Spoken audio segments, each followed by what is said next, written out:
Qu'est-ce que la nouvelle naissance? La nouvelle naissance, c'est tout simplement quand toi tu t'engages à suivre Jésus, quand tu t'engages à lui donner ta vie, il va se passer quelque chose, c'est la nouvelle naissance. C'est ce qui est d'ailleurs indiqué dans la Bible. La nouvelle naissance, c'est une naissance d'en haut, c'est une naissance spirituelle. Quand tu es né d'en bas, ben là tu vas vivre une naissance spirituelle. Tu vas devenir une nouvelle créature. Tu vas renaître. Tu vas renaître. Tu vas renaître en Christ.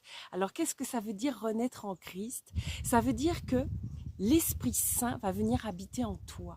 C'est pourquoi Jésus a dit, il a dit à ses disciples, il est plus avantageux pour vous que je m'en aille, parce que je pourrais vous envoyer mon esprit. En étant avec eux, il ne pouvait pas le faire. Mais en mourant et en ressuscitant, il a pu le faire. Il a envoyé son Esprit Saint sur eux. Et c'est pour ça qu'ils se sont mis à parler en d'autres langues. On verra ça une prochaine fois. Mais là, pour l'instant, on parle de la nouvelle naissance. Quand tu t'engages à suivre Christ, tu vas faire une alliance avec lui. C'est-à-dire que la naissance, la nouvelle naissance, le baptême, donc le baptême, c'est-à-dire quand tu vas plonger dans les eaux du baptême, ça va être comme un acte ça va acter, si tu veux, ton engagement à le suivre. Ça va acter que tu lui donnes ta vie et que tu suis les directives qu'il va te donner. Alors, les directives, tu vas les avoir en lisant la parole, puis tu vas les avoir en passant du temps avec lui, en passant du temps avec lui, de cœur à cœur avec lui, en échangeant avec lui, en lui parlant, en redevenant comme un enfant qui parle à son papa, à son bon papa, à un papa en lequel tu as toute confiance. Et au fur et à mesure, il va te diriger. Son Esprit Saint va venir vivre en toi, c'est-à-dire que petit à petit, il va faire un ménage. Il va te libérer de tout ce qui était lié à ton ancien moi, c'est-à-dire à ton ancienne personne, celle que tu étais avant ta nouvelle naissance. Il va faire un ménage. Il va faire un ménage. Il va te libérer. Alors ça peut être des libérations qui sont très très rapides et qui sont des choses qui te tiraient en arrière depuis des années, voire des décennies, comme ça a été le cas pour moi. Et donc il va enlever, si tu veux, il va enlever tout ce qui obstrue, tout ce qui gêne, à ce que tu puisses être libre, libre en Christ. Jésus a dit dans sa parole, croyez en moi et vous serez sauvés. Qu'est-ce que ça veut dire d'être sauvé? Ça veut dire que ça te garantit, si tu veux, que quand tu vas mourir, tu vas être près du Père.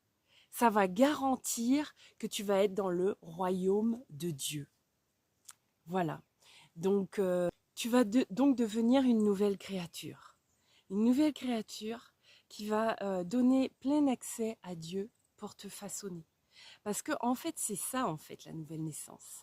C'est-à-dire que tu lui dis oui, tu le reconnais comme Seigneur et Sauveur. Qu'est-ce que ça fait avec la différence avec avant, avec ta vie d'avant? C'est que ta vie d'avant, il n'avait pas la possibilité de venir agir en toi parce que tu ne lui avais pas laissé ce droit. Tu comprends, on est comme dans un monde, comme on dit, on a la loi du libre arbitre. Il te laisse cette possibilité d'avancer par toi-même. Mais avec la nouvelle naissance, ça change toute la donne. Parce que là, il a le droit de venir, il a ce droit de venir agir en toi puisque tu lui as donné cette autorisation. Donc, il va te délivrer de tout ce qui n'est plus bon pour toi, de tout ce qui te retient en arrière. Il va te délivrer de la jalousie, il va te délivrer de la colère, il va te délivrer enfin de tout, quoi. En fait, il te délivre de tout. Donc, ça met du temps, c'est sûr, ça va à un rythme différent pour chacun, mais il le fait. Parce que c'est un Dieu qui tient ses promesses. Il est le même hier, aujourd'hui et éternellement. Mais il faut pour ça que tu lui dises oui. Alors si tu ne sais pas encore, moi je t'encourage vraiment à venir lui demander, Jésus, si c'est bien toi le chemin, alors guide-moi, Père Céleste. Guide-moi et montre-moi que c'est toi le chemin, que c'est toi la vie et que c'est toi la vérité. On n'oublie pas que Jésus a dit, celui qui croit en moi sera sauvé. C'est simple, croyez en lui et vous serez sauvés. Je ne parle pas ici du baptême qu'on a reçu bébé. Je parle du baptême biblique. Celui qui est inscrit dans la Bible. Celui que Jésus a reçu à un âge de 30 ans. Un âge qui te permet de comprendre que c'est quand tu as une certaine maturité. Je ne dis pas qu'il faut attendre 30 ans, c'est pas ça que je veux dire.